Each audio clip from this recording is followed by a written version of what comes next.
Depression বা বিষণ্ণতা বর্তমানে বিশ্বের অন্যতম প্রধান প্রতিবন্ধকতা তৈরি করা মানসিক রোগ।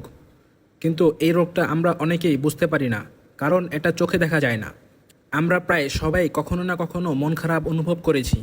খারাপ রেজাল্ট, চাকরি হারানো, কারো সঙ্গে ঝগড়া, এসব কিছু আমাদের কষ্ট দেয়। কখনো আবার কোনো কারণ ছাড়াই মন খারাপ হয়ে যায়। কিন্তু এই মন খারাপ আর ডিপ্রেশন এক নয়। ডিপ্রেশন কোনো সাময়িক আবেগ না, এটা একটি গভীর মানসিক রোগ। ডিপ্রেশন হলে মানুষ কমপক্ষে 2 সপ্তাহ বা তারও বেশি সময় ধরে দুঃখে ডুবে থাকে। সে আর আগের মতো কাজ করতে পারে না, খেতে ভালো লাগে না, বন্ধুদের সঙ্গে দেখা করতেও অনীহা। মন খারাপ এতটাই গভীর হয় যে জীবন যেন থেমে যায়।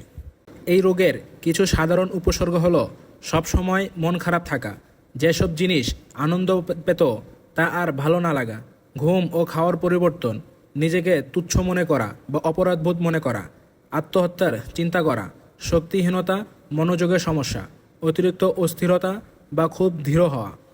এই উপসর্গগুলোর মধ্যে 5টি বা তার বেশি থাকলে একজন মানুষকে ডিপ্রেশন রোগী বলা যেতে পারে। আর এটা শুধু মনের ব্যাপার না, মস্তিষ্কেও দেখা যায় পরিবর্তন। যেমন মস্তিষ্কের ফ্রন্টাল লোব ও হিপোক্যাম্পাস আকারে ছোট হয়ে যায়। কিছু গুরুত্বপূর্ণ রাসায়নিক যেমন সেরোটোনিন, ডোপামিন এবং নরএপিনেফ্রিন এর ভারসাম্য নষ্ট হয়।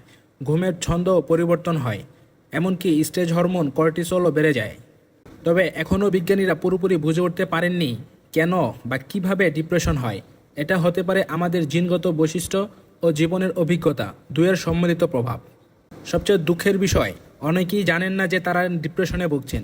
অনেকে আবার জানলেও লজ্জা বা অপরাধ বোধের কারণে চিকিৎসা নিতে চান না। একটি জরিপে দেখা গেছে মানসিক রোগে আক্রান্ত একজন মানুষ গড়ে 10 বছর পরে ডাক্তারের চিকিৎসা নেয়। তবে ভালো খবর হলো ডিপ্রেশন চিকিৎসাযোগ্য। সঠিক ওষুধ এবং কাউন্সেলিং বা থেরাপি একসাথে কাজ করে মস্তিষ্কের রাসায়নিক ভারসাম্য ফিরিয়ে আনে। কঠিন ক্ষেত্রে ইলেকট্রোকনভালসিভ থেরাপি ব্যবহৃত হয়, যা মস্তিষ্কে নিয়ন্ত্রিতভাবে হালকা সিজার তৈরি করে।